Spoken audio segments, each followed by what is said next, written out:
Welcome, everybody to Teacher Talks. I am your host, Dr. Christopher Holmes, and we've got some great things to cover tonight.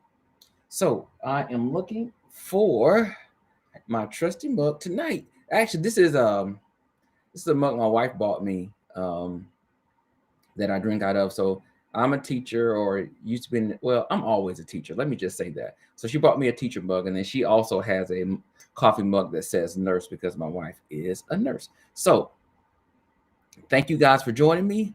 I want you to get in here, tell me who you are. I need to know who I'm talking to. Even if you give me a nickname, you want to go anonymous, that is totally fine. Got a great topic to cover tonight.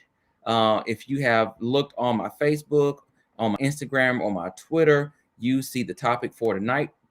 And tonight's topic is what amount of student proficiency makes it okay to move on. I am not going to be talking in a bunch of teacher terminology tonight. I'm going to take my time, take it slow. I'm going to break this information down, and then we're going to dive right into the discussion, because remember, you guys dictate how this discussion, how deep this discussion goes. So this is a conversation related to teachers. So if you're not a teacher, but you're a fan of teachers, you celebrate teachers, if you honor teachers, do you know what I want you to do right now? I need you to take this link, if you're on Facebook or YouTube or LinkedIn, and share it with one of your friends or one of your educator friends or somebody else who just be like you, who is a fan of education. This is a relevant conversation. It's a needed conversation.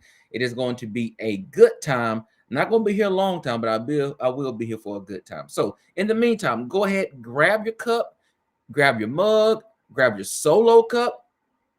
For some of you, grab your glass of wine, whatever it is that you need to enjoy to get through this great conversation tonight on Teacher Talks. And then come right back. I'll be right here. I will see you literally in 1 minute. Did you hear me? 1 minute. This is not CP time. Literally, I'm going to be back in 1 minute, and then you guys will join me, and then we're going to dive right in. I'm going to do just a hair of teaching, because I got to cover a few things before we get into the conversation. That way I have ensured that you are ready to have the conversation, and then you have all the information, background knowledge that you need to be somewhat proficient. I hate to use that word, but aware of the circumstances in which we're talking as it relates to teachers and their jobs to provide quality instruction. So 1 minute, go get your coffee, your tea, whatever, right now.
All right, your 1 minute is up. So I hope you have whatever it is that you need to have this conversation. Now, before I start, I do want to show some love, get a special shout out to some of the places I've been this week.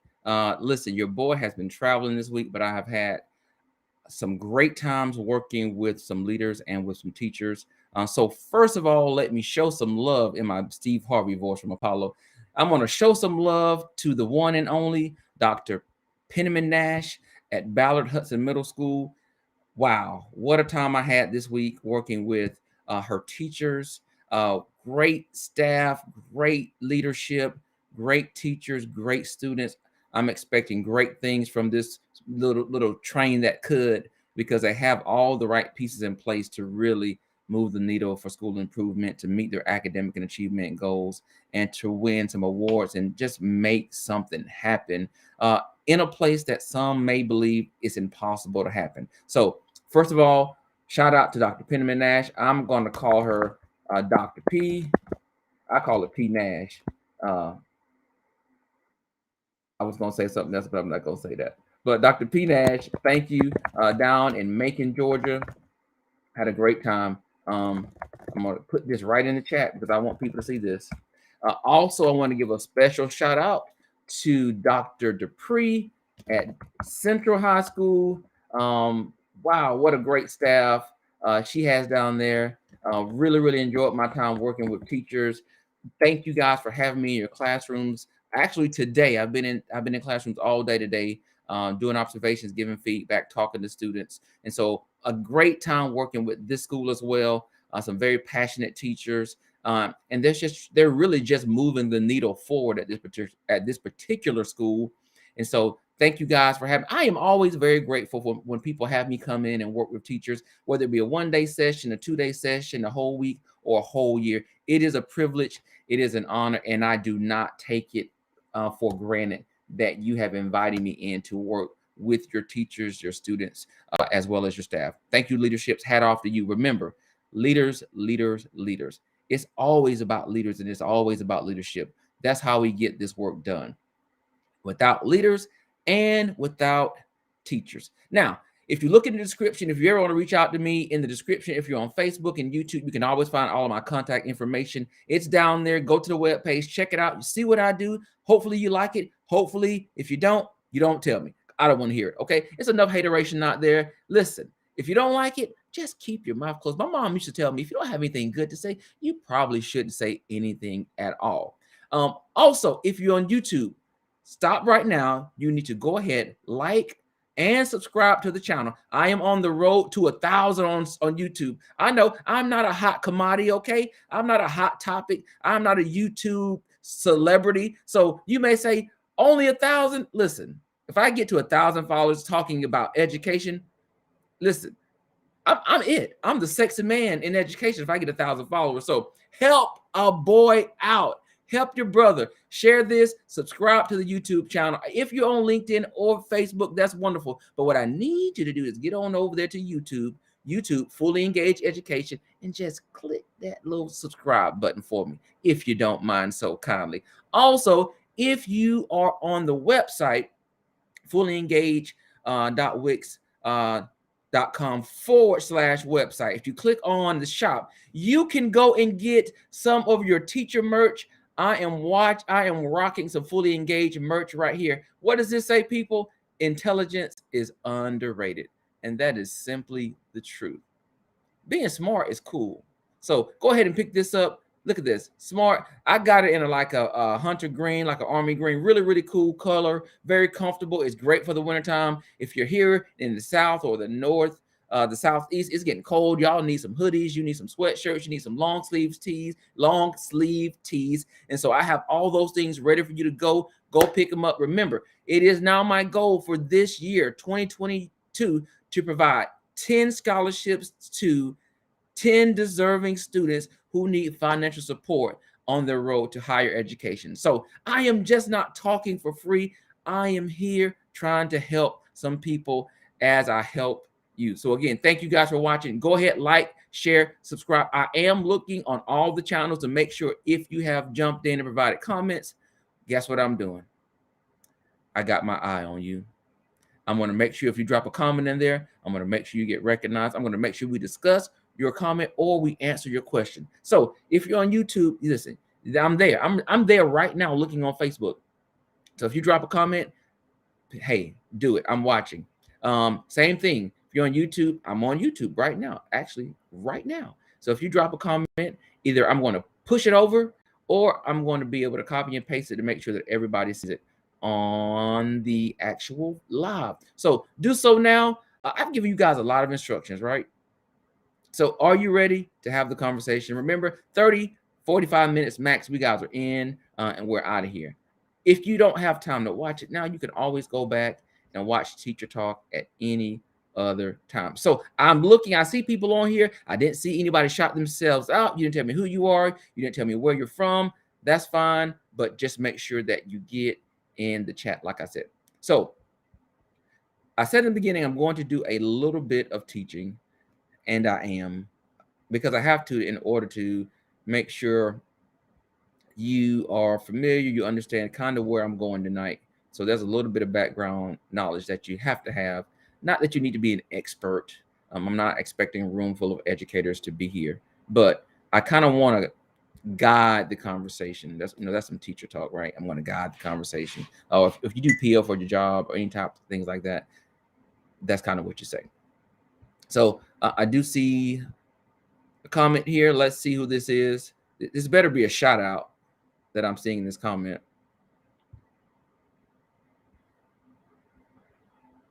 No, it's not. So I'm not even going to bring it up. But remember, if you have something, go ahead and give it to me. So I'm going to do a little bit of teaching just to cover some basic information. And then we'll get right into it. So let me share this screen with you.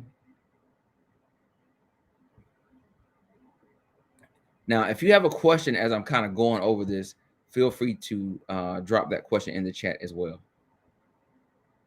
because I don't want to lose you. I'm only going to spend a few minutes on this, but I do not want to lose you. All right. So in order to have this conversation, let's first start here.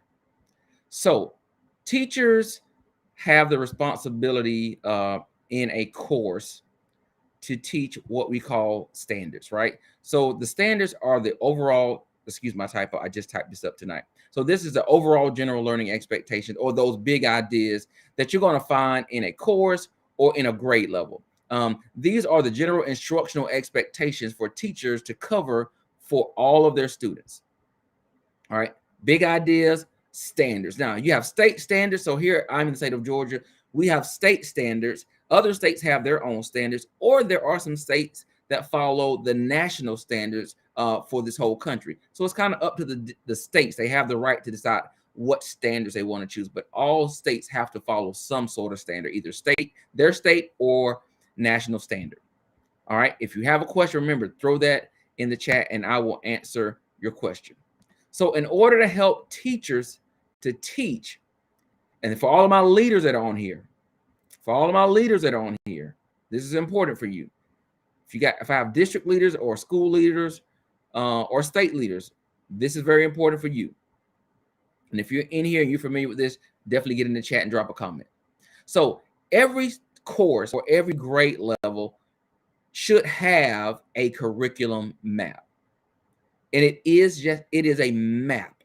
And it maps out for that course all of those standards or big ideas that need to be covered. It should also tell you in most situations how many days you have to cover that standard. Okay. So let's say, for instance, if I'm looking at third grade, and I would show you this, but I don't want to go too deep.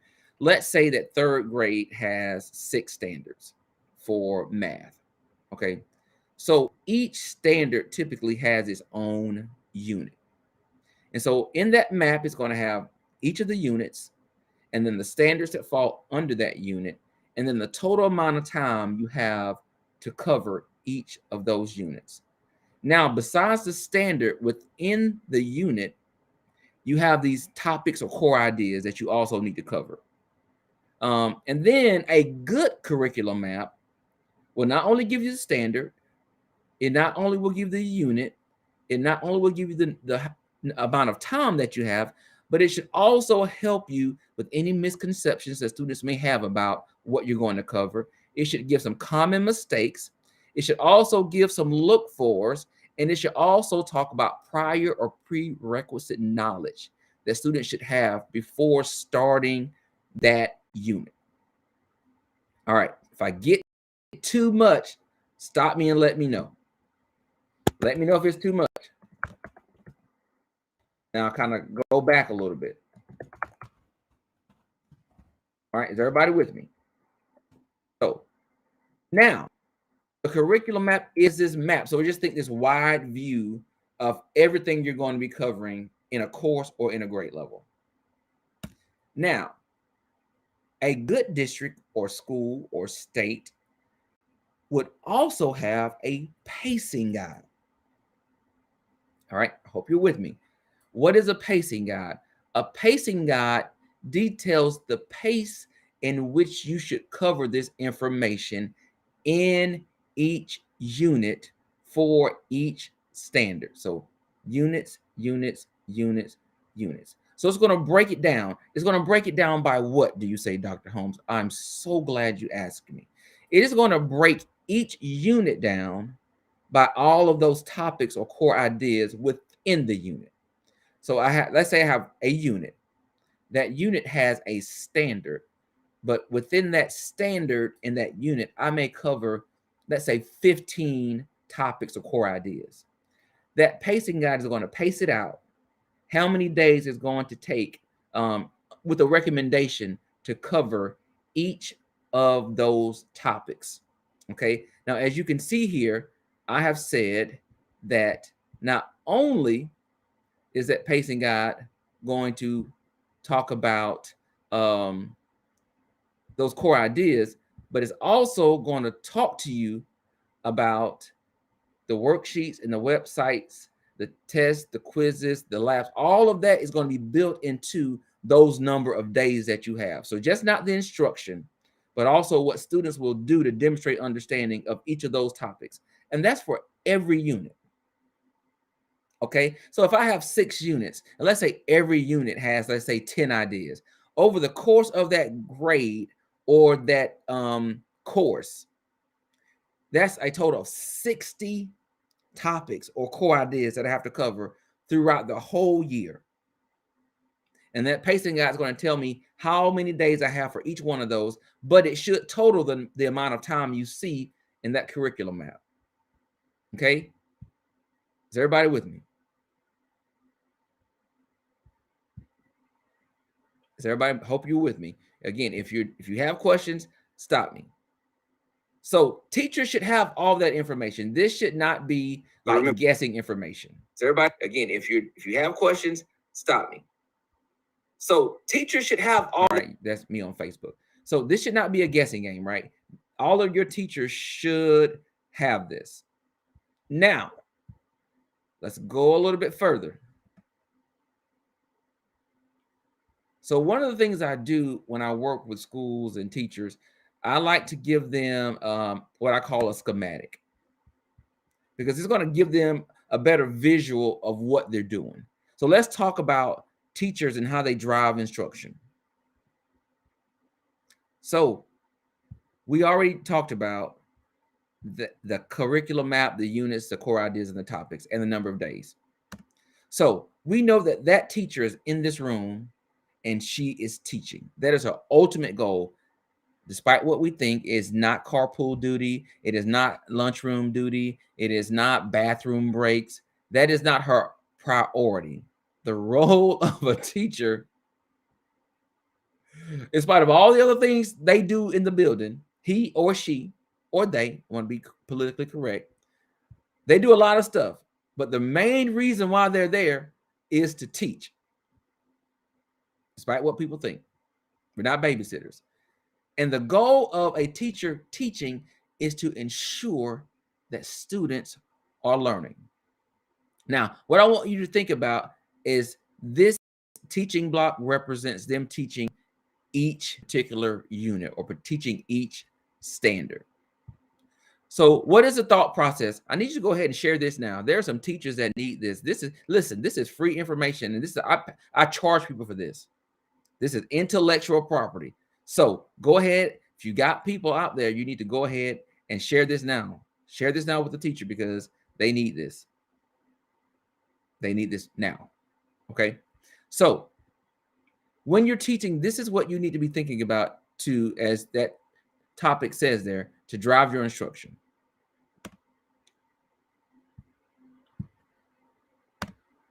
So the arrow represents instruction. And so at some point you're teaching a core idea or a topic. So that arrow And this, I want you to imagine that this schematic represents a unit, one unit.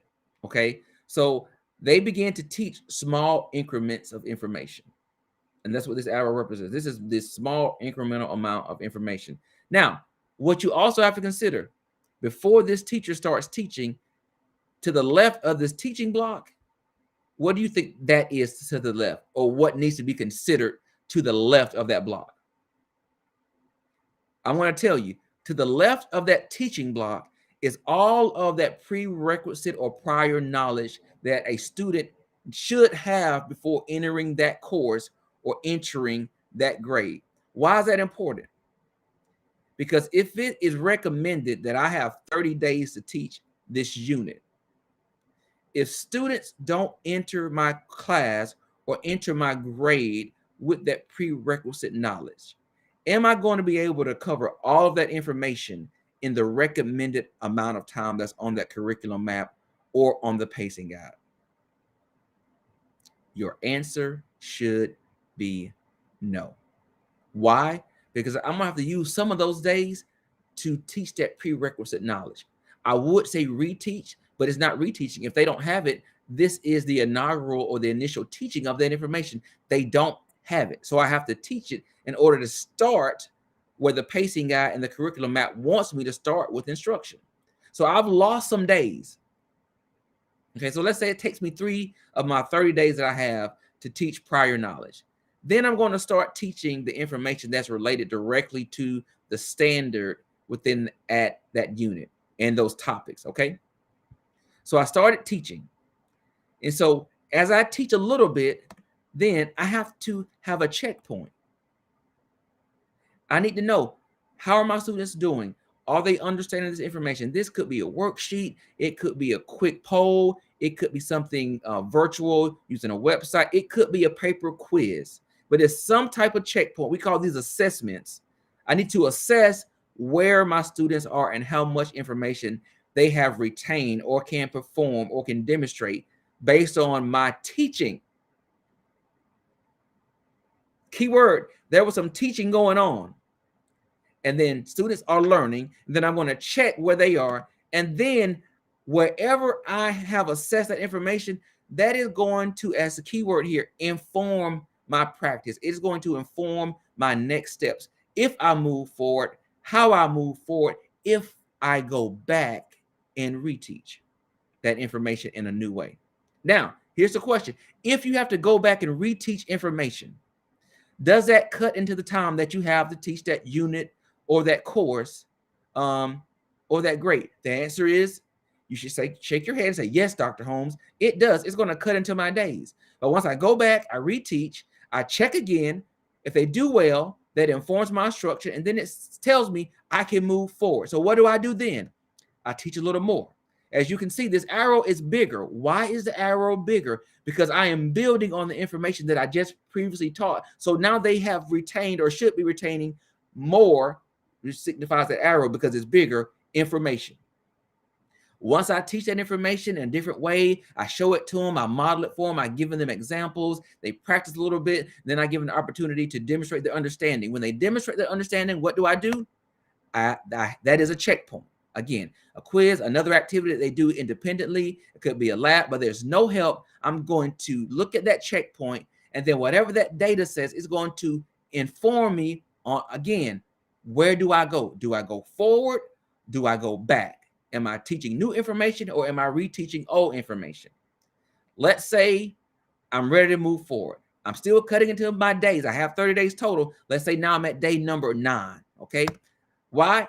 I'm moving forward. I'm teaching new information. What do you see? The arrow gets bigger. Why does the arrow get bigger, Dr. Holmes? Because I'm building on what I just taught previously in those previous 2 topics or the previous 2 core ideas. I'm building on that. So now students should be retaining more or bigger amounts of information. After I teach, I model, give examples. We work together. It's guided instruction, blah, blah, blah, blah. All that's going on, another checkpoint.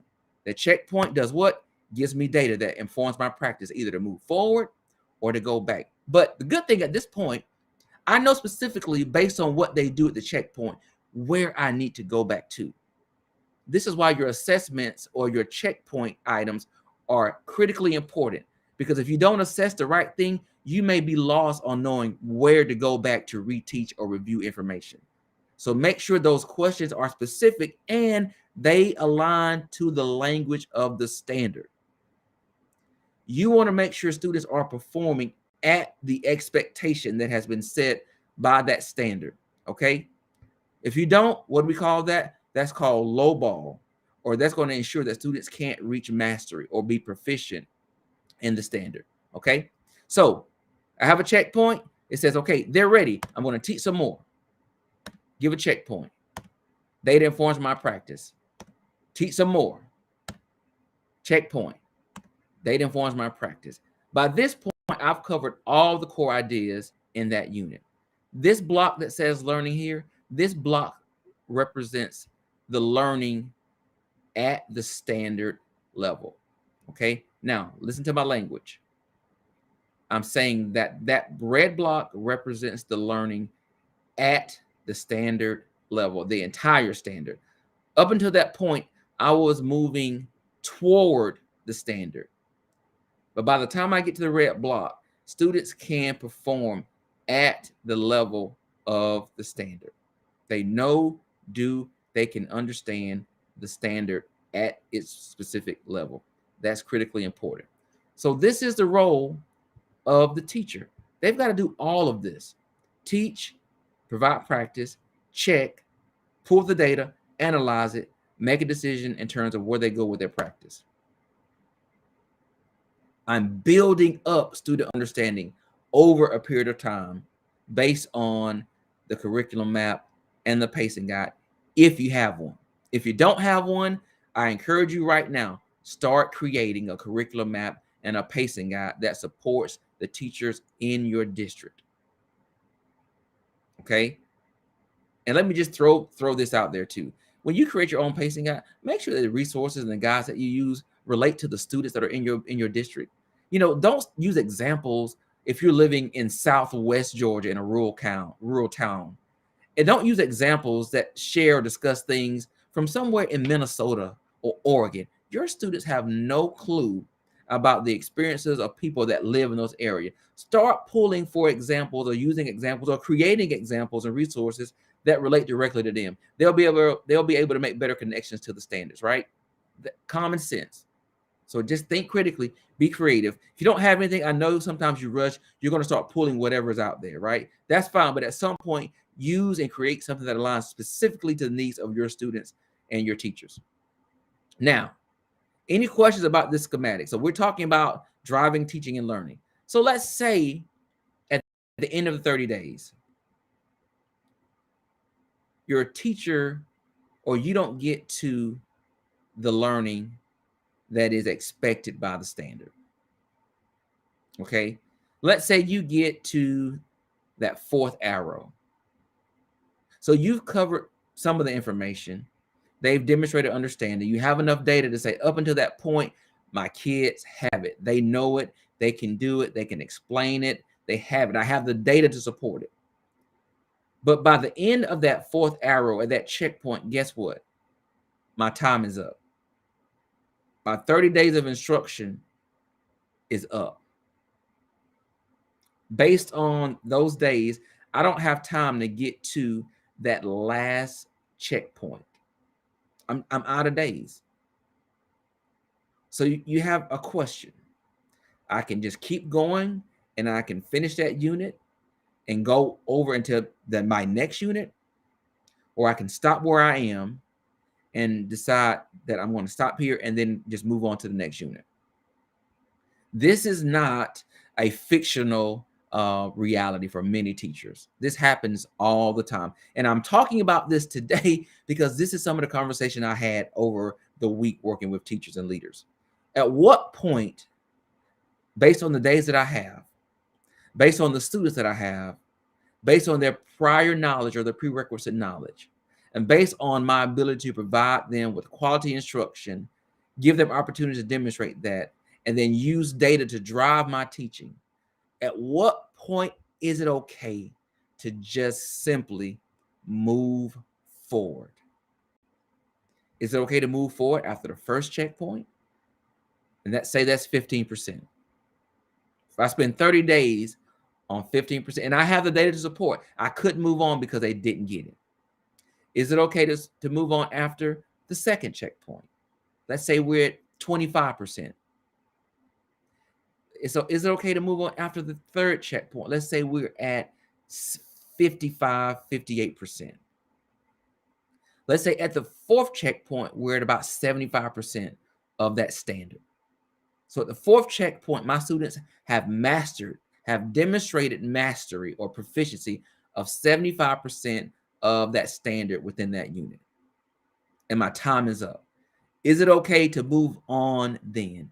Or should I complete all of the unit, go over my allotted time? Let's say it's going to take me 5 to 7 more days, and cut into time that has been allotted for the next unit.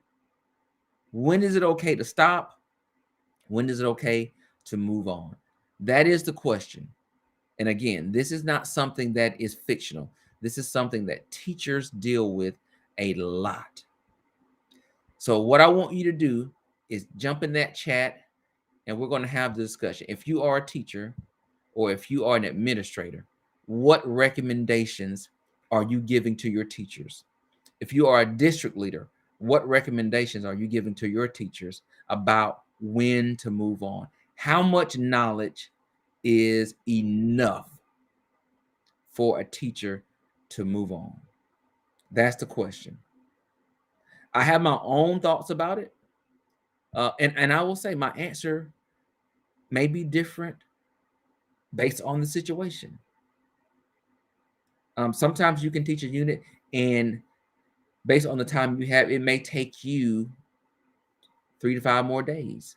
So you're going to be a little bit slower in that particular unit. But based on data that you have on your students, you may be able to go through another unit in less time, and that may balance out. So it may be okay to go over and just move on. In some situations, it may not be. Let's say you're working with a group of students and they lack prerequisite knowledge across the whole course. So all the information across each of those units that they should have to be successful, they don't have it. You're looking at previous grade level data. You could be looking at standardized test data. You could be looking at your screeners that you guys have given across the district, and you're saying, again, good merch. Sorry, I had to plug that because I love this hoodie. You could be saying, my students just don't have everything they need to be successful at each of the units. Excuse me. So if they don't have that prerequisite knowledge, you're going to be a little delayed. You may not cover all the standards. You may not cover all the core ideas. Okay? Just being realistic. But you have to make a decision. And this is not a decision that should be made in isolation. This is a conversation that you should be having with the whole school, with the whole grade level, with your course teachers. You guys should be getting together and say, hey, here are the students that we have. Here's the information they should be coming to us with. Here's where they are. When they leave us, this is where they're going. Okay? What is appropriate? What must we teach to ensure that they have covered the majority of the standards of this grade or of this course, and being considerate that they can go to the next grade or the next course and be successful based off of what we've done for them and what they've demonstrated? That's a tough decision. And that's why I'm telling you, you can't make that decision by yourself. This is why collaborative planning, this is why school leadership teams are critically important, because you have to make tough decisions. But you have to be looking at data on a consistent basis. Data is not just, or data are not numbers. Data represents students, people, humans. There is not just numbers, people. That number is somebody's child. And somebody's child needs an opportunity to be successful. in your grade, in your course. So now, how much? Is it 50%? Is it 60%? Is it 70%, 80, 90? Or is there somebody saying, at all costs, I just believe you should be teaching 100% of the course. You should cover all those standards. You should cover all the core ideas. Now, we have Dr. Triplett, my brother, who has dropped a comment. Thank you so much, Dr. Triplett. And Dr. Triplett says he believes that it should be roughly 75 to 80% of the material covered at the proficient level, or an additional week. Then you can move on. He says you can revisit those standards later in small groups with those who didn't master it. If you guys have a after school program, that's a way you can do it. If you guys have a homeroom, that's a way you can do it. You can change your schedule to make sure you have a lot of time to remediate students. So that's kind of what he's saying, to revisit or to have an additional moment where you can work with students who didn't master those standards at 100%. Or really the whole grade level. If the whole grade level or the whole course didn't get to 80%, have time when you work with those groups of students, because you know you're not going to have enough time to do so. So build in the time to try to get to 100%. But I'm assuming, Dr. Triplett, and correct me if I'm wrong, if you don't have the additional time, what you're saying is 75 to 80% of proficiency, once again, showing that data that demonstrates students' understanding. If you get to that point, you can move on. 75 to 80% is what he says. Anybody else want to either agree, disagree, have a question, or offer a new idea as it relates to what he just posted? In my opinion, I always suggest, very close to what Dr. Triplett said, I suggest at least 75% before you can move on. And then we talk about ways to cover the latter part of that course or the latter part of those information in that grade level. Because you ultimately want to make sure that you cover all of it. But if you can't, make sure you cover what we call those power standards, or the information they definitely will need to know to be successful in the next course or in the next grade level. Now, as you guys are typing some of those comments in there, one of the things that I have had conversations with teachers and leaders about is that they say, well, let's just go through all of the core ideas. Let's just go through all of those topics, and we just want to make sure that we cover them. But what does that really mean? If you just cover them, you should also allot the time to have those checkpoints. Because what I see many times is people go through the unit, they go through the standard covering those topics, but because of pacing, they don't adequately have checkpoints, or they have checkpoints, but they don't have enough time to analyze the data to do something with it. So instead of using the data to inform practice, they just keep teaching and they keep giving a checkpoint, an assessment. And then they create data, but they don't look at or analyze it. And they go on to the next level of topics or core ideas. And they have another checkpoint that produces data, but they never look at it. They just keep teaching. And by the end of the 30 days, from a teacher standpoint, I have covered all of the information in the standard or in the unit. Let me say that again. From the teacher's perspective, I have taught, I have presented, I have exposed my students to all of the topics or ideas within the unit. Okay? But you have to say, again, there is teaching. The other side of teaching is the level of learning. And if your level of teaching does not produce proficient, I'm not even going to say masterful, I'm just going to say proficient learning, then there is a problem. Because all that information that you taught was never really transferred to students. And so did you technically in terms of the expectation from the state. Do your job. Yeah, you taught them, but the expectation is also that students learn them. Dr. Triplett says, you don't want to get too far behind. You want students who mastered it to move on and be challenged without getting bored. Very true.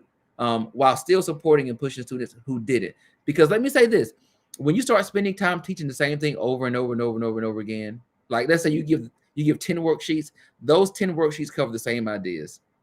All right, just a new scenario, a new color, a new something. But it's nothing, it's not new information. It's the same idea.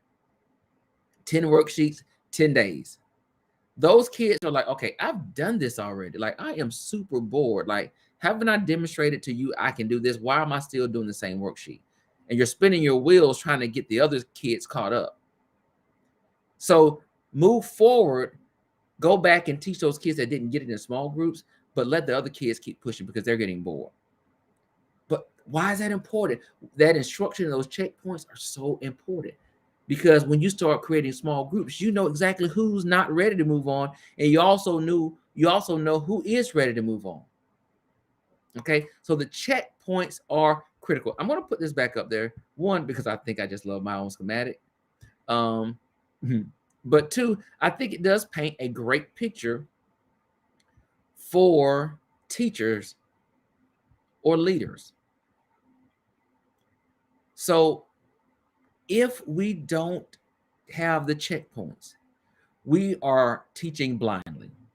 Okay, we're just teaching to teach. We're not teaching with informed information. Is the data there? Yeah, but we just keep teaching. I see this, I'm not gonna say all the time, but I see it sometimes where teachers are teaching and teaching. And so I may ask, well, how have the students been performing within the unit? Are they demonstrating proficiency? Are they showing that they understand the content? Are they responding to the instruction? Or are they responding to your teaching? And they say, well, I think so. I think they're responding. I think they're understanding. I think they're getting it. And my question to them is, what do you mean when you say think? What is your evidence that your students have shown proficiency in this particular topic or in this core idea? And sometimes that's a very hard question for some people because honestly, they don't have data. They start sharing with me all of the things they've done. Well, I showed this PowerPoint and I showed this video, and then I kind of went over this handout with them, and then we did this together. But there is nothing that demonstrates what students have done independent of the teacher to show their proficiency or their understanding of the topic or the core idea as it relates to your teaching or their response to the teaching. You have to have it. If everything you do is with your students, they have not demonstrated understanding yet. If you've given them the answers to the worksheets and you grade it, that's your understanding. That's not your students. And then in this schematic, I give you 5 checkpoints. Depending on what you're covering in the timeline, you may have way more checkpoints than that, right? You may have 10 checkpoints. You may have 7. You may have 8. But it's up to you to decide on the number of checkpoints, and then you have to use the data to drive the instruction. Again, if you're on YouTube, stop right now, share this with somebody, share it now. Make sure that you like it and subscribe, and make sure you click that notification bell. I'm on every Thursday at 9 o'clock anyway, but if you just want to be notified, if you're busy like I am, you may forget, click the notification bell. It will notify you every time I go live.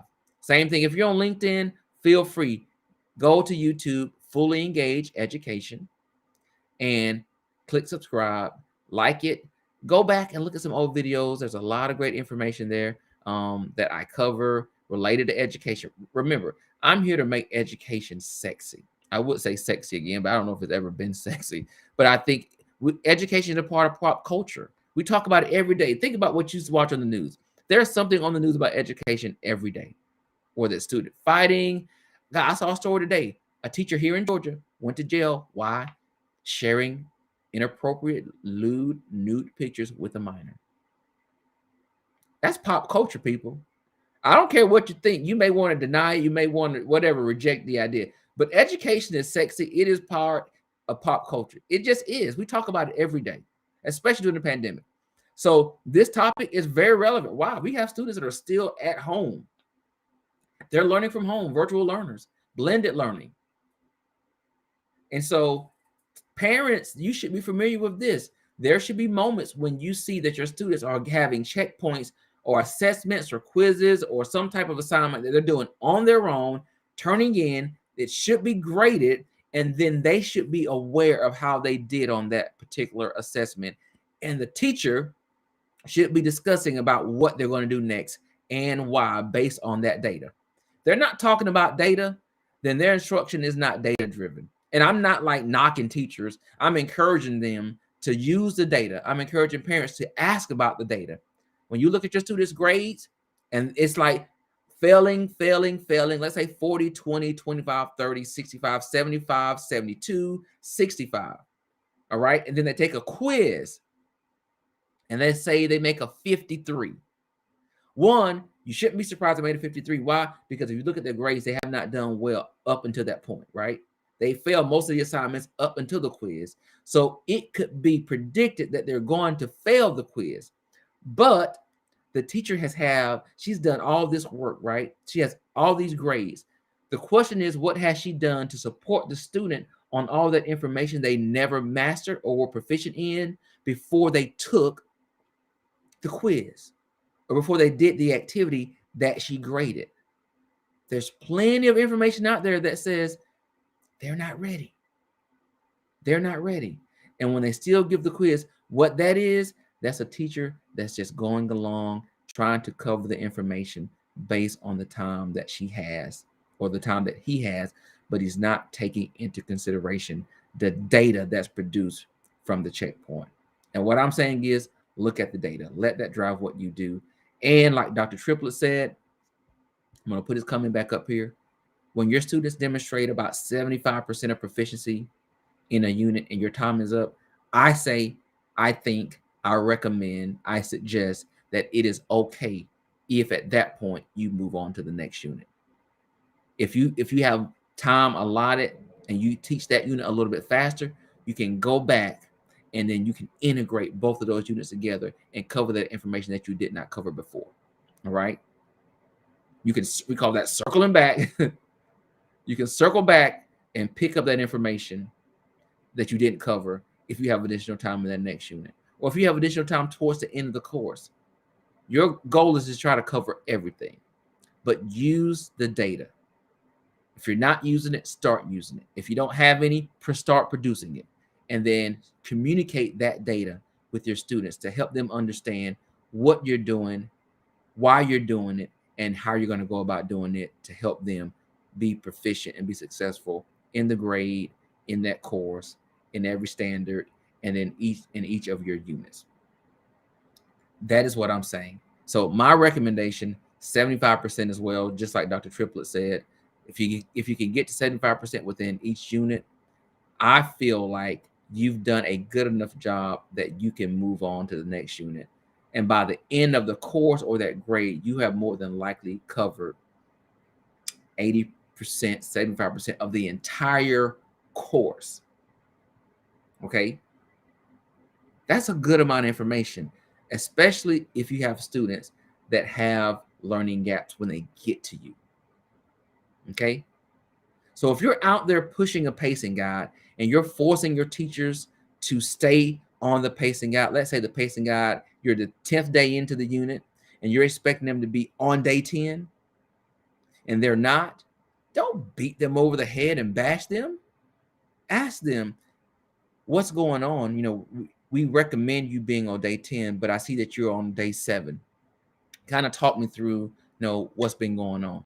And they should be able to tell you why they are not on day 10, what has happened to cause them to slow down based on the lack of prior knowledge or prerequisite knowledge or students' demonstration of their understanding of the information based on what you've taught with data.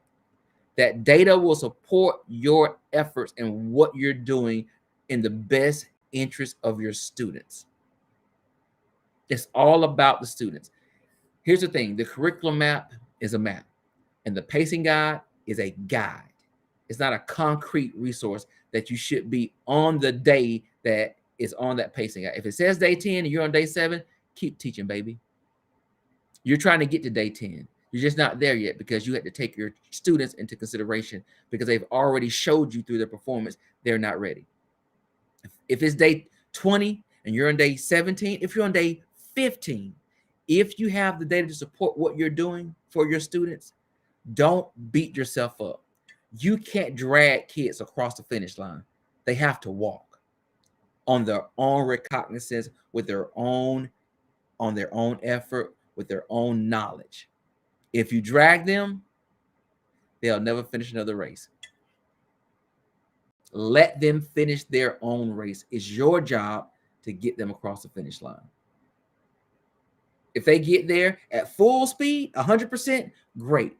But if they cross the finish line at 80% because they're a little bit tired, they've been struggling through the race, 80% is good enough for me. Why? Because they still finished the race. At the end of the race, I can help you recover, right? I can go back and pick you up and build you up and help you get ready for the next race. But if you don't finish the race, I'm not encouraged or supporting or willing to let you run another race, right?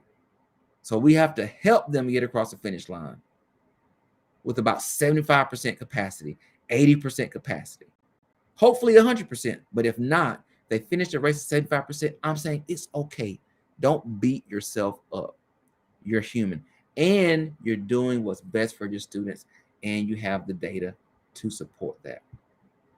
I've given you guys some really, really good nuggets and gems tonight. This has been for free for you to help your students and your teachers. So this is going to end. Again, like this, share this, subscribe to the channel, and go back and watch some older videos. It is my goal through Fully Engaged Education and through this free effort of Teacher Talks to provide you with information and access that's going to help you help your students be more successful in their courses, in their grades, and to help teachers have and provide higher quality education. That is what I'm all about. Equity for all students. I don't care your race. I don't care your sex. I don't care your gender. I don't care your nationality. I don't care your religion. I don't care if you don't have a religion. Okay? I don't care. If you are in education, you have the right to receive a high quality education. And I'm trying to make sure that you get it. Again, go pick up some Teacher Talk merch. Intelligence is underrated.